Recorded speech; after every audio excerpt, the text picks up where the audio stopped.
అస్సలాముఅలైకుం వరహమతుల్లాహి వబరకాతుహు ఔజుబిల్లాహి మినష్ షైతానిర్ రజీం బిస్మిల్లాహిర్ రహమానిర్ రహీం. ఈరోజు మనం చేపల గురించి లేదా చేప గురించి ఖురాన్ మరియు హదీసుల ఆధారంగా కొన్ని విషయాలు శాస్త్రీయపరంగా తెలుసుకోవడానికి ప్రయత్నిద్దాం.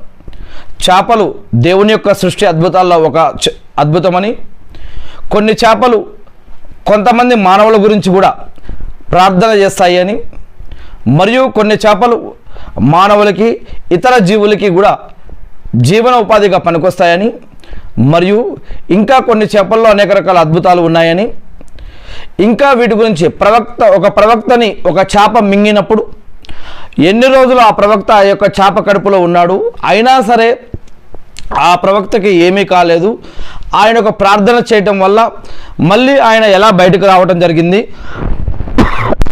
ఇంకా అనేక విషయాలు ఈరోజు మనం చేపల గురించి కొన్ని విషయాలు తెలుసుకోవడానికి ప్రయత్నిద్దాం. ముందుగా నేను శాపగ్రస్తుడైన సైతాన్ బారి నుంచి, ఇబ్లీస్ అనబడే లూసిఫర్ జిన్ను వర్గానికి సంబంధించిన సైతాన్ బారి నుంచి నేను ఆ సృష్టికర్త అయిన అల్లా యొక్క అల్లా యొక్క సాయాన్ని రక్షణ వేడుకుంటూ ఉన్నాను. ఆమీన్. అల్లా ప్రవక్త ముహమ్మద్ సల్లల్లాహు అలైహి వసల్లం గారి పైన శాంతి సేవకులు కురిపించండి వల్ల ఆమీన్. ఖురాన్లో సూరా అన్-నహ్ల్లో, సూరా ఫాతిర్లో, సూరా అల్ మాయిదా, సూరా కాఫ్, సూరా అల్ అంబియా, ఈ యొక్క అధ్యాయాలలో 16వ అధ్యాయం 14, 35వ అధ్యాయం 12, 5వ అధ్యాయం 96, 18వ అధ్యాయం 61వ వాక్యం, 21వ అధ్యాయం 87వ వాక్యంలో అల్లాహ్ సుబ్హానహు వ తఆలా చేపల గురించి ఖురాన్లో అనేక విషయాలు తెలియజేస్తూ ఉన్నారు.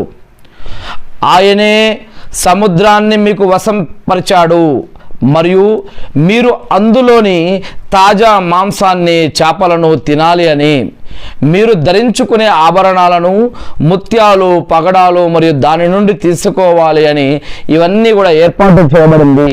మరియు 2 సముద్ర జలాలు మరి కలిసినట్టే ఉంటాయి, కానీ వాటి మధ్యలో పరదా ఉంటుంది, అవి ఎప్పటికీ కలవవు అని, ఇంకా ఇలాంటి అనేక విషయాలు ఇస్లాంలో మరియు ఖురాన్ హదీసుల్లో చెప్పబడ్డాయి.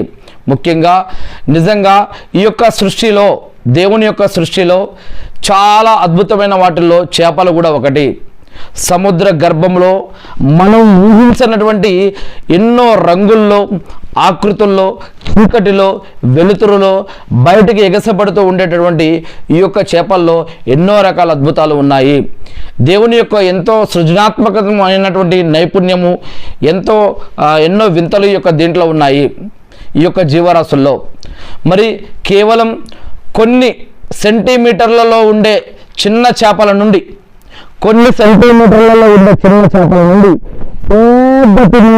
అంత పెద్ద షార్కుల చేపల వరకు కూడా ఎన్నో రకాలు, ఎన్నో జాతులు, ఎన్నో ప్రపంచంలో ఎన్నో ప్రాంతాల్లో ఎన్నో రకాల జాతులు ఉంటాయి ఈ యొక్క చేపల్లో. మరి వీటిల్లో మనం ఆక్వేరియంలో పెంచుకునే చేపలు వేరు, చెరువుల్లో పెంచుకునే చేపలు వేరు, సముద్రంలో నదుల్లో ఉండే చేపలు వేరు, మళ్ళా ప్రాంతాల తగ్గట్టుగా మంచు ప్రదేశాలలో మరియు శీతల ప్రాంతాలలో మరియు ఇతర సముద్రాలలో, ఇతర వేరే వేరే ఏరియాల్లో ఉండే ఈ యొక్క చేపల్లోనే ఎన్నో రకాలు ఉన్నాయి. మరి ఈ యొక్క చేపల్లో నీటిలో ఉంటేనే, ఇవి నీటిలో ఉంటూనే ఇవి గాలి పీల్చుకోగలుగుతాయి. గిల్స్ ద్వారా ఆక్సిజన్ను పీల్చుకునే అద్భుతమైన వ్యవస్థ వీటికి ఏర్పాటు చేయడం జరిగింది.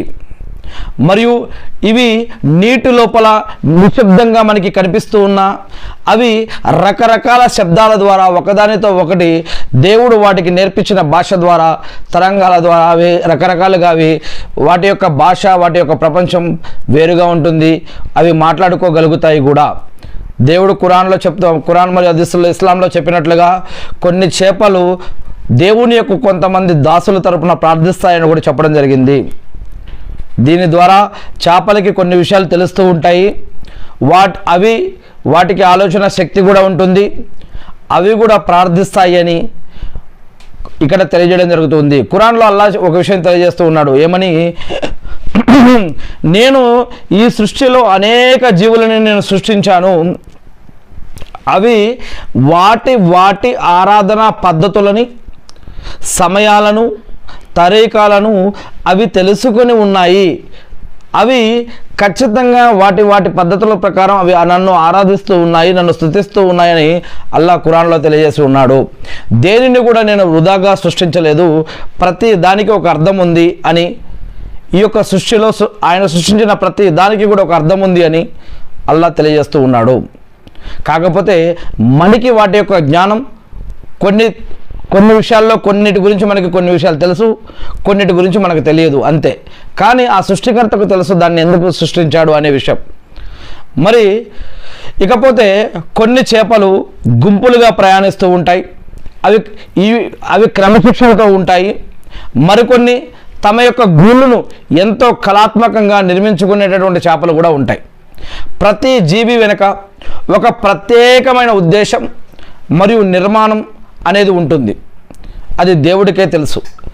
మరి మనం ఈ యొక్క దేవుని యొక్క సృష్టిలోని వింతలను చూసినప్పుడు అల్హమ్దులిల్లా లేదా సుబ్హాన్ అల్లా, అల్లాహు అక్బర్ అని ఈ విధంగా దేవుణ్ణి స్తుతించాలని ఇస్లాం తెలియజేస్తూ ఉంది.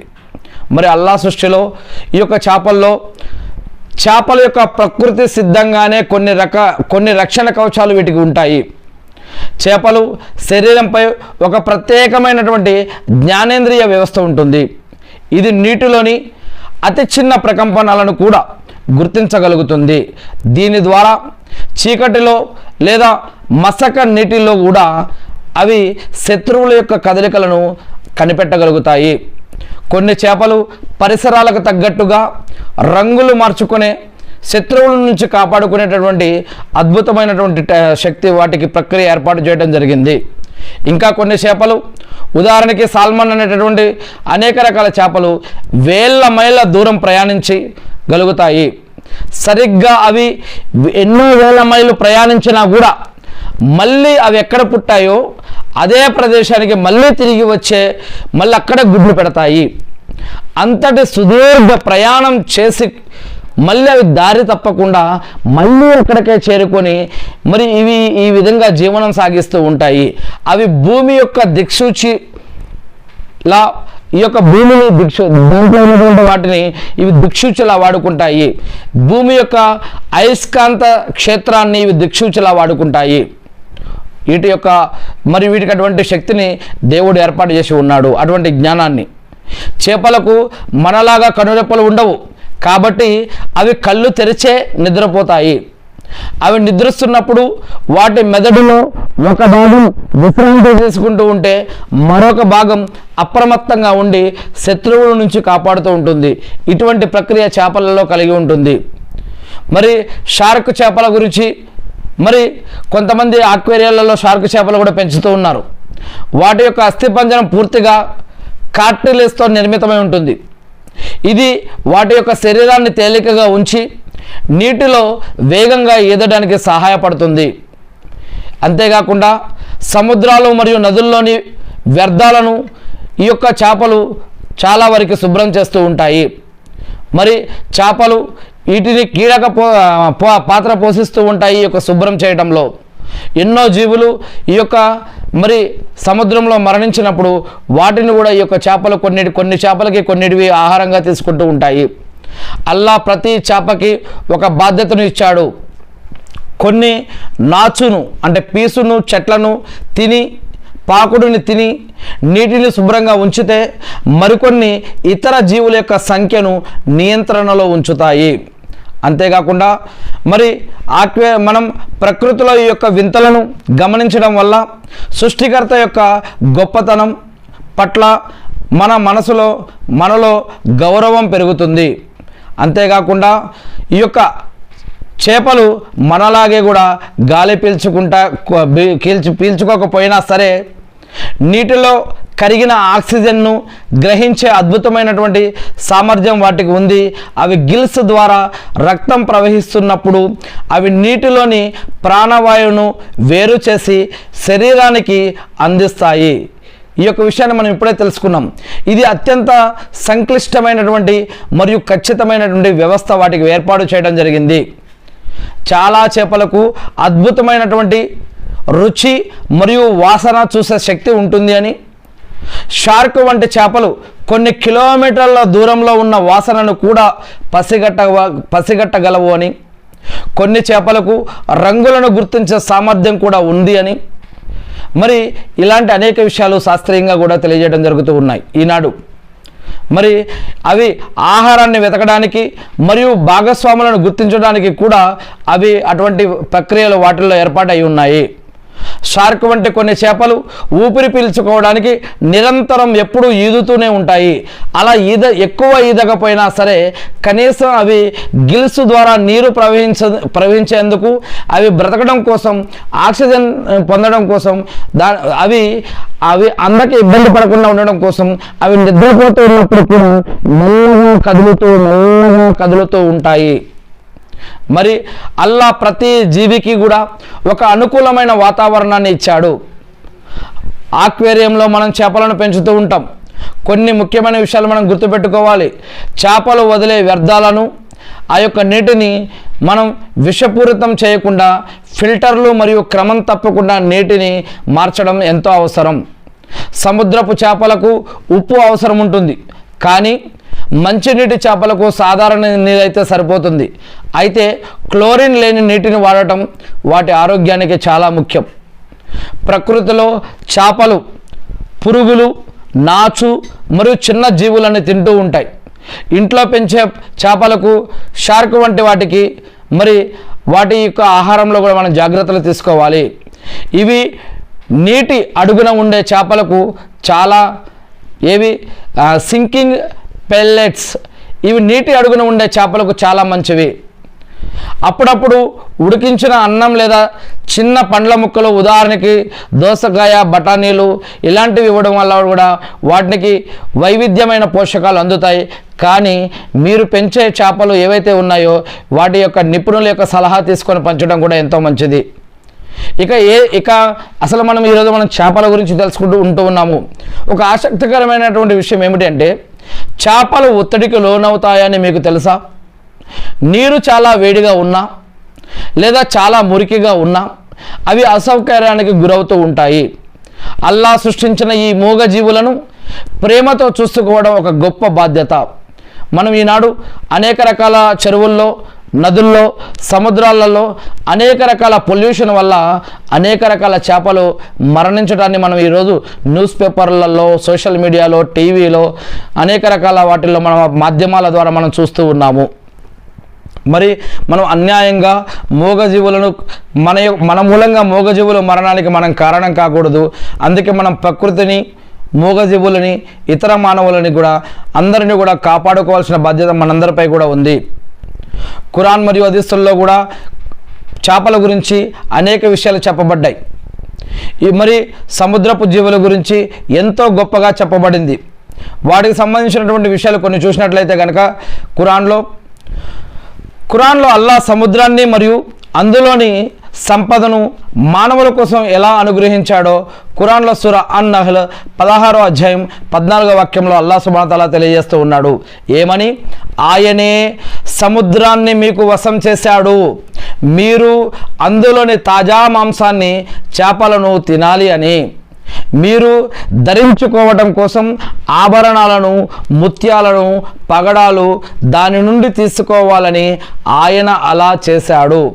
ఖురాన్లో సూరా ఫాతిర్ 35వ అధ్యాయం 12వ వాక్యం, 2 సముద్ర జలాలు ఎప్పటికీ ఒకటి కాలేవు, వాటి మధ్య పరదా అనేది ఉంటుంది అని. మరియు మీరు ఆ రెండిటి నుండి తాజా మాంసాన్ని కూడా తింటారు అని. అంతేకాకుండా సూరా అల్ మాయిదా 5వ అధ్యాయం 96వ వాక్యం, సముద్రపు వేట మరియు దాని యొక్క ఆహారం మీకు ధర్మసమ్మతం చేయబడింది, హలాల్ చేయబడింది అని చెప్పడం జరిగింది. ప్రవక్త ముహమ్మద్ సల్లల్లాహు అలైహి వసల్లం గారు ఏమన్నారంటే, సముద్రం మరియు చేపల పవిత్రత గురించి ఏమన్నారంటే, సముద్రపు నీరు మరియు చేపల గురించి ఒకసారి ఒక వ్యక్తి ప్రవక్త ముహమ్మద్ సల్లల్లాహు అలైహి వసల్లం గారి దగ్గరికి వచ్చి, మేము సముద్రంలో ప్రయాణం చేస్తున్నప్పుడు మేము నీరు తీసుకుని వెళ్తాము, ఆ నీరు తక్కువగా ఉండడం వల్ల ఆ నీరు అయిపోతుంది. మరి అటువంటప్పుడు మేము సముద్రపు నీటిని వజూ చేయడం కోసం, నమాజ్కు ముందు మనం ఏదైతే వజూ చేస్తామో ఈ యొక్క వజూ చేయడం కోసం సముద్రపు నీటిని వాడవచ్చా అని అడగడం జరిగింది. మరి అప్పుడు ప్రవక్త ముహమ్మద్ సల్లల్లాహు అలైహి వసల్లం గారు ఏమన్నారంటే, సముద్రపు నీరు పవిత్రమైనది మరియు దానిలో చనిపోయినటువంటి జీవులు కూడా, అంటే చేపలు కూడా మీకోసం హలాల్, ధర్మసమ్మతం అని సుననే అబూ దావూద్ తిర్మిజీ హదీస్ గ్రంథాలలో నుంచి ఈ యొక్క హదీస్ తీసుకోవడం జరిగింది. అంతేకాకుండా ప్రతి ప్రాణి పట్ల కూడా మనం దయతో కలిగి ఉండాలని ఇస్లాం తెలియజేస్తుంది. మన మూలంగా సమాజంలో కల్లోలం రేకెత్తించకూడదు, మన మూలంగా అన్యాయంగా ఒక ప్రాణి మరణించకూడదని, మరియు మన మూలంగా కొట్లాటలు గొడవలు సమాజంలో రాకూడదని ఖురాన్లో అనేక వాక్యాలలో అల్లాహ్ సుబ్హానహు వ తఆలా తెలియజేస్తూ ఉన్నాడు. ముఖ్యంగా ప్రతి విశ్వాసికి కూడా అఖ్లాక్, అదబ్, ఓర్పు, సహనం మరియు ప్రవర్తన ఇవి చాలా ఇంపార్టెంట్ అని చెప్పడం జరుగుతూ ఉంది. మరి ప్రతి ప్రాణి పట్ల కూడా ఈవెన్ చెట్లు, చేమలు మరియు చిన్న చిన్న పురుగులు వీటి పట్ల కూడా మనం ప్రేమ కలిగి ఉండాలని ఖురాన్ మరియు హదీసులు తెలియజేస్తూ ఉన్నాయి. ప్రతి ప్రాణి పట్ల దయ చూపడం వల్ల పుణ్యం అనేది లభిస్తుంది. కొన్ని విషయాలలో ఈ యొక్క పుణ్యాలు ఎలా ఉంటాయంటే పాపాలను క్షమించబడి పుణ్యాల స్థాయి పెరిగే అవకాశం కూడా ఉంటుంది. వీటి వల్ల నరకం నుంచి రక్షించబడి స్వర్గానికి వెళ్ళే దారి దొరుకుతుంది. మరి ఇతర ప్రాణుల మీద కూడా మనం దయా, జాలి చూపాలి, సహాయం చేయాలని ఖురాన్ మరియు హదీసులు తెలియజేస్తూ ఉన్నాయి. చేపలను పెంచుతూ ఉన్నప్పుడు వాటికి సరైన సమయంలో ఆహారం అందించడం మరియు నీటిని శుభ్రంగా ఉంచడం కూడా ఒక రకమైనటువంటి జీవకారుణ్యమే. ఒకవేళ మనకి చేత కాకపోతే మనకటువంటి సమయం కానీ డబ్బు కానీ మరి అటువంటి మనం వాటిని తెచ్చి కొనుక్కొని పెంచుకొని మన మూలంగా అవి చనిపోయేదానికంటే కూడా అవి ఎక్కడుంటే బ్రతకగలుగుతాయో అక్కడే ఉంచడం వాటిని మంచిది. వాటిని తీసుకొచ్చి మళ్ళీ మన కాయిషు మన కోరికల కోసం వాటిని బంధించి మన మూలంగా అవి వాటి మరణానికి మనం కారణం కావటం సరైన పద్ధతి కాదు అని నా యొక్క అభిప్రాయం. కానీ వాటిని కనుక నిజంగా అలా తెచ్చి పెంచాలనుకుంటే కూడా అటువంటి సమయం మన యొక్క సంపదలో ఖర్చు మరియు దానికి సంబంధించినటువంటి ఇంట్రెస్ట్ కూడా పెడితేనే మంచిది. లేదంటే అవి ఎక్కడ మనం అలా తేవకపోయినా సరే అవి ఎక్కడుండి జీవిస్తాయో అవి అలా దేవుడు వాటికి కావాల్సిన ఉపాధిని వాటికి ఇస్తూనే ఉంటాడు. కానీ వాటి యొక్క అన్యాయంగా మన మూలంగా అవి మరణానికి కారణం కాకూడదని నా యొక్క అభిప్రాయం. ఏది ఏమైతేనేమి ఖురాన్ ప్రకారం ఆకాశంలో మరియు భూమిపై ఉన్న ప్రతి జీవి కూడా అల్లాహ్ను స్తుతిస్తూ ఉంటుంది అని, దీన్ని అల్లాహ్ను స్తుతించడాన్ని తస్బీ అని అంటారు. సుబ్హాన్ అల్లా, అల్హమ్దులిల్లా, అల్లాహు అక్బర్, సుబ్హాన్ అల్లా, అల్హమ్దుల్లా, అల్లాహు అక్బర్, సుబ్హాన్ అల్లా, అల్హమ్దుల్లా, అల్లాహు అక్బర్. దీన్ని తస్బీ అని అంటారు, అంటే అల్లాహ్ను స్తుతించడం.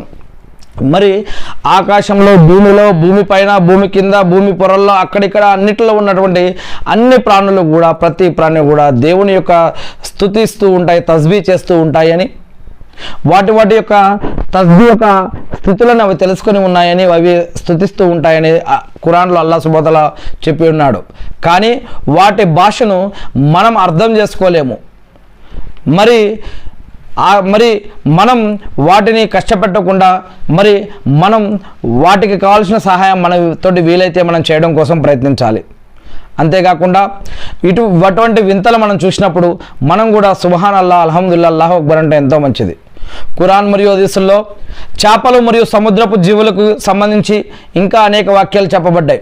ఉదాహరణకి మూసా అలైహిస్సలాం గారి యొక్క వాక్యాన్ని ఒకసారి గుర్తు తెచ్చుకోండి. ఖురాన్లో సూరా అల్ కాఫ్లో హజరత్ మూసా అలైహిస్సలాం మరియు హజరత్ ఖిజర్ అలైహిస్సలాం గారి యొక్క ప్రయాణంలో ఒక చేప కీలకమైన ఆనవాలుగా కనిపిస్తూ ఉంటుంది. ఖురాన్లో ఉంది కదా ఈ యొక్క వాక్యం. ఖురాన్లో సూరా అల్ కాఫ్లో హజరత్ మూసా అలైహిస్సలాం గారు మరియు హజరత్ ఖిజర్ అలైహిస్సలాం గారి యొక్క వాక్య గురించి ప్రవక్త ముహమ్మద్ సల్లల్లాహు అలైహి వసల్లం గారు తెలియజేస్తూ ఉన్నారు. ఏమని? ఖురాన్లో 18వ అధ్యాయం 61వ వాక్యం, వారిద్దరూ ఆ రెండు సముద్రాలు కలిసే చోటకు చేరుకున్నప్పుడు వారు తమ యొక్క చేపను మరచిపోయారు. అప్పుడు ఆ చేప సముద్రంలో సొరంగం చేసుకుంటూ తన దారిన అది సుగమం చేసుకొని వెళ్ళిపోతుంది.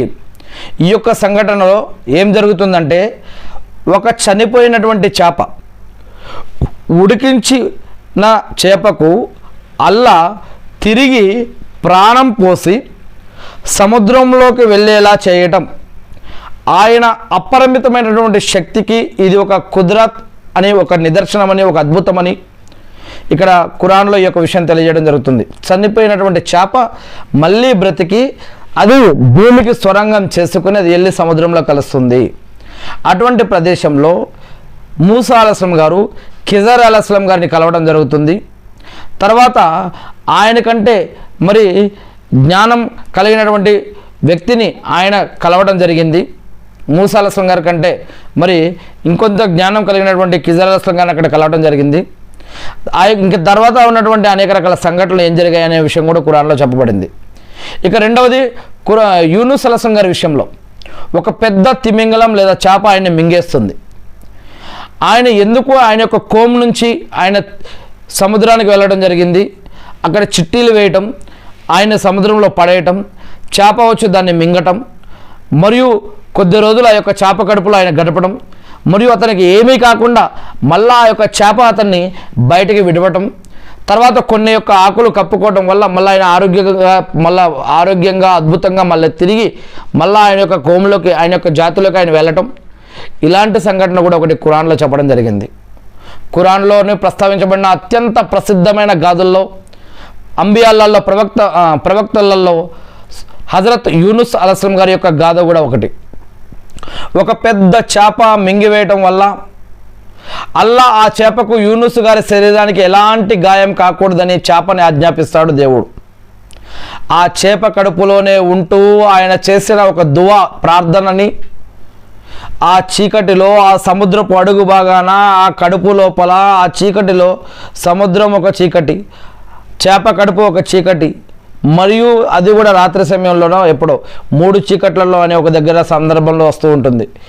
ఇలాంటి లోపల చీకట్లలో నుంచి, కడుపులో నుంచి ఆయన చేసిన ఆ యొక్క ప్రార్థనని దేవుడు విని ఆ యొక్క ప్రార్థనని స్వీకరించి మళ్ళీ అతన్ని సురక్షితంగా బయటకు వచ్చేటటువంటి అద్భుతాన్ని ఖురాన్లో సూరా అంబియాలో మరి 21వ అధ్యాయం 87వ వాక్యంలో చూడవచ్చు.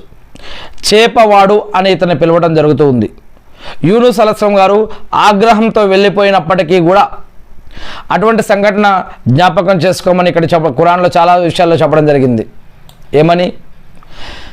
చివరకు ఆయన చేప కడుపులోని గాఢాంధకారాల నుంచి, ఇప్పుడు మనం చెప్పుకున్నాం కదా, గాఢాంధకారాల నుండి ఇలా మొరపెట్టుకున్నాడు. ఆయన ఒక ప్రార్థన చేశాడు దేవుడికి. ఏమని? ఓ అల్లా, నీవు తప్ప మరే ఆరాధ్యుడు లేడు, లా ఇలాహ ఇల్లల్లా, నీవు తప్ప మరే ఆరాధ్యుడు లేడు, నీవు పరమ పవిత్రుడవు, నిజంగా నేను అపరాధిని అతను ప్రార్థించాడు. సూరా అస్-సఫాత్ 37వ అధ్యాయం 142వ వాక్యంలో చివరకు ఒక పెద్ద చేప ఆయన్ను మింగివేసింది, ఆ సమయంలో ఆయన నిందార్హుడై ఉన్నాడు అని. అంతేకాదు ఖురాన్లో ఇంకొక వాక్యం ఉంది చేపల గురించి. అది సబ్త్ అంటే శనివారం ప్రజల యొక్క పరీక్ష అని. కొంతమందిని దేవుడు పరీక్షించడం కోసం మరి వారిని శనివారం రోజు చేపల పట్టొద్దు అని, మిగతా రోజుల్లో మరి మీరు వేటాడుకోవచ్చు అని చెప్పినా కూడా ఒక సందర్భంలో మొట్టమొదటి మానవుడు ఆదమ్ అలైహిస్సలాం గారిని అల్లాహ్ సుబ్హానహు వ తఆలా ఒక పండు ద్వారా పరీక్షించాడు. సులైమాన్ అలైహిస్సలాం గారి టైంలో హారూత్ మారూత్ అనే దేవదూతల ద్వారా జాదు విషయంలో వారిని పరీక్షించాడు. అదేవిధంగా సాలేహ్ అలైహిస్సలాం గారి టైంలో ఒంటి ద్వారా మానవులను పరీక్షించాడు. ఇలా అనేక రకాల యుగాలలో, చరిత్రలలో అనేక రకాల వాటి ద్వారా దేవుడు మానవులని పరీక్షించాడు. మరి అలానే ఈ యొక్క సబ్త్ అంటే ఈ యొక్క బనీ ఇజ్రాయేలుకు మరియు సంబంధించినటువంటి ఒక విషయంలో ఒక సందర్భంలో వారిలో శనివారం రోజు ఒక సంఘటన ద్వారా వారికి ఏం జరిగిందో ఖురాన్లో మనం 7వ అధ్యాయం 163వ వాక్యంలో కూడా చూడొచ్చు. సూరా అల్ ఆరాఫ్లో కూడా ఏమని? బను ఇజ్రాయెల్లోని ఒక వర్గానికి శనివారం రోజున ఎలాంటి పనులు చేయకూడదని, కేవలం ఇబాదత్ ప్రార్థనలు చేయాలని దేవుడు నిబంధన పెట్టినప్పుడు వారిని పరీక్షించడం కోసం దేవుడు శనివారం రోజు సముద్రంలో మరి చేపలను ఆ రోజే బయటకు తెచ్చి వారికి కనిపించేలా చూపించడం జరిగింది. మిగతా రోజుల్లో చేపలు కనిపించేవి కావు. వారు ఈ యొక్క పరీక్షల్లో విఫలమై శనివారం రోజే చేపలను బంధించడం కోసం రకరకాల ఉపాయాలు పన్నేయటం మొదలుపెట్టారు. ఖురాన్లో సూరా అల్ ఆరాఫ్ 7వ అధ్యాయం 163వ వాక్యంలో సముద్ర తీరాన ఉన్న ఆ బస్తీ వారిని గురించి వారిని అడుగు, వారు శనివారం సబ్త్ నియమాన్ని ఉల్లంఘించినప్పుడు మరి శనివారం నాడు చేపలు నీటిపై తేలుతూ వారికి స్పష్టంగా కనిపించేవి. శనివారం కాని రోజుల్లో అవి వచ్చేవి కావు. వారు చేస్తున్న అవిధేయత కారణంగా మేము వారిని ఈ విధంగా పరీక్షించాము. 2 రకాల చనిపోయినటువంటి ప్రాణులని హలాల్ చేయడం జరిగింది. సాధారణంగా ఇస్లాంలో స్వయంగా చనిపోయిన జంతువుల యొక్క మాంసాన్ని తినడం హరాం, అంటే నిషిద్ధం అని చెప్పడం జరిగింది. కానీ చేపలకు అల్లా ప్రత్యేక మినహాయింపుని ఇచ్చాడు. ప్రవక్త ముహమ్మద్ సల్లల్లాహు అలైహి వసల్లం గారు ఏమన్నారంటే, మన కోసం 2 చనిపోయిన ప్రాణులు మరియు 2 రకాల రక్తాలు కలిగినటువంటి వాటిని హలాల్ చేయబడ్డాయి. అవి ఏమిటి అంటే ఆ 2 చేప మరియు మిడత.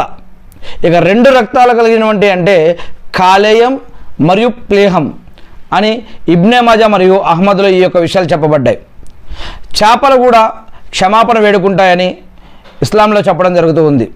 సమాజంలోని మంచిని బోధించేవారు, ఇమాంలు, ఆలీంలు, మంచి పనులు చేసేవారు, మంచి మానవులు మరియు మంచి సంస్కరణను నేర్పేవారు ఎవరైతే ఉన్నారో, పుణ్యాలు చేసుకునేవారు ఎవరైతే ఉన్నారో, ఇటువంటి వారి గురించి మరియు జ్ఞానాన్ని, విద్యను, ధార్మిక విద్యను నేర్పేవారు, నేర్పించేవారు, నేర్చుకునేవారు మరియు ఇటువంటి వారి గురించి, ఇటువంటి గురువుల గురించి కూడా, ఇటువంటి ఆలిముల గురించి కూడా ప్రకృతిలోని అనేక జీవులు అటువంటి వారి కోసం ప్రార్థిస్తాయి, అటువంటి వ్యక్తులను దీవిస్తాయి, అటువంటి వారి కోసం దేవుణ్ణి క్షమాపణ అడుగుతాయి, అటువంటి వారి కోసం దేవుణ్ణి ఆ ప్రాణులు కూడా ప్రార్థిస్తాయి అని చెప్పడం జరుగుతూ ఉంది. ప్రవక్త ముహమ్మద్ సల్లల్లాహు అలైహి వసల్లం గారు ఈ యొక్క విషయం తెలియజేశారు. అటువంటి వాటిలో చేపలు కూడా ఒకటి. ఎవరైతే జ్ఞానాన్ని, విద్యను, ధార్మిక విద్యను, గ్రంథ విద్యను ఎవరైతే అన్వేషించేవారు ఉన్నారో అటువంటి వారి కోసం ఆకాశాలలో ఉన్నవారు, ఆకాశాల్లో ఎవరున్నారు? దైవదూతలు, ఇంకా అల్లా వాళ్ళు ఇంకెవరెవరు ఉన్నారు, వారు భూమిపై ఉన్నవారు మరియు చివరకు నీటిలోని చేపలు సైతం అల్లా వద్ద అటువంటి వ్యక్తుల కోసం క్షమాపణ వేడుకుంటాయి అని ఈ యొక్క విషయం ప్రవక్త ముహమ్మద్ సల్లల్లాహు అలైహి వసల్లం గారు చెప్పారని సుననే అబూ దావూద్ హదీస్ గ్రంథంలో ఈ యొక్క విషయం చెప్పడం జరిగింది. చివరిగా ఒక విషయం ఏమిటంటే, ఖురాన్ మరియు హదీసుల ప్రకారం చేపలు కేవలం మానవులకు ఆహారం మాత్రమే కాదు, అవి అల్లా యొక్క అద్భుతమైనటువంటి సృష్టికి ఆనవాళ్ళు. ప్రవక్తల యొక్క చరిత్రలో ఇవి కూడా కొన్ని భాగస్వాములు మరియు అల్లాను నిరంతరం స్తుతించే జీవులు అని ఖురాన్ మరియు హదీసుల్లో ఇలాంటి అనేక విషయాలు చెప్పబడ్డాయి. ఏది ఏమైతేనేమి నేను ఆ సృష్టికర్త అయినటువంటి అల్లాను ప్రార్థిస్తూ ఉన్నాను. అల్లా, మీరు ఏ ఉద్దేశంతో అయితే మాకు ఈ యొక్క జన్మను ఇచ్చారో, అల్లా మేము ఎలా జీవించాలని మీరు గ్రంథాల ద్వారా, ప్రవక్తల ద్వారా జీవన మరియు ఆరాధన పద్ధతులు ఇచ్చారో వాటిని మేము తెలుసుకొని, నేర్చుకొని, అర్థం చేసుకొని, గుర్తుపెట్టుకొని వాటి ప్రకారం మేము జీవిస్తూ మిమ్మల్ని ఆరాధిస్తూ తెలియని ఇతర మా సోదరి సహోదరు కూడా తెలిపే భాగ్యాన్ని మాకు ప్రసాదించండి వల్ల ఆమీన్.